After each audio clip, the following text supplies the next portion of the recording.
ஆனா புதுச்சேரியை பொறுத்தவரை உலகத்துல எங்கேயும் நடக்காத ஒரு விசித்திரமான ஒரு கூட்டணி, இந்தி கூட்டணி புதுச்சேரியில் இருக்கு.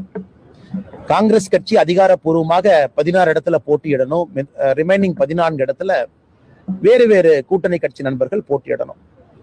ஆனா இன்னைக்கு பார்த்தோம் அப்படின்னா, இன்னைக்கு காங்கிரஸ் கட்சி அதிகாரப்பூர்வமாக 6 நபர்களை இங்க சஸ்பெண்ட் பண்ணிருக்கிறாங்க. காரணம், கட்சியை தாண்டி அவங்க போய் வேட்புமனுவை தாக்கல் பண்ணியிருப்பதா காங்கிரஸ் சொல்லியிருந்தாலும் கூட நமக்கு தெளிவாக தெரிகிறது, புதுச்சேரியில இந்தி கூட்டணி என்று சொன்னால் அது குழப்பமான கூட்டணி தான்.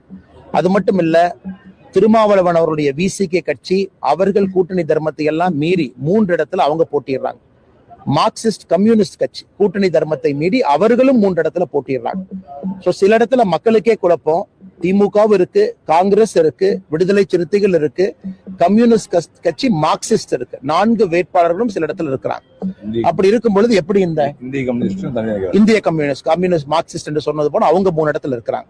அப்படி இருக்கும் பொழுது எப்படி இந்த கூட்டணி இவங்க ஆட்சிக்கு வரும் பட்சத்துல மக்களுக்கு ஒழுக்கமான ஒரு ஆட்சியை கொடுப்பாங்க? அதனால்தான் இவர்கள் ஆட்சிக்கு வருவதற்கு வாய்ப்பே இல்லை.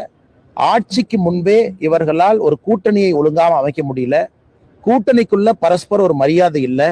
30 தொகுதிகளும் கூட இவர்களுக்குள்ள இடஒதுக்கீடு செய்து அந்த பேச்சையே அவங்களால காப்பாற்ற முடியல. எப்படி இவர்கள் 5 வருட காலம் மக்களுக்கு ஆட்சி கொடுப்பாங்க? அதனால் கூட்டணி அமைப்பதிலே தோல்வி, வேட்புமனு தாக்கல் செய்வதிலே தோல்வி, எல்லாவற்றிலும் இந்தி கூட்டணி தோல்வியை சந்தித்திருக்கக்கூடிய இந்த கூட்டணி என்பது நமக்கு தேர்தல் நாள் என்று வாக்கு எண்ணிக்கையும் பொழுது மிகப்பெரிய தோல்வியை சந்திப்பாங்க. எந்த மாற்று கருத்து இல்லை. மிச்சதெல்லாம் பேசுவாங்கன்னா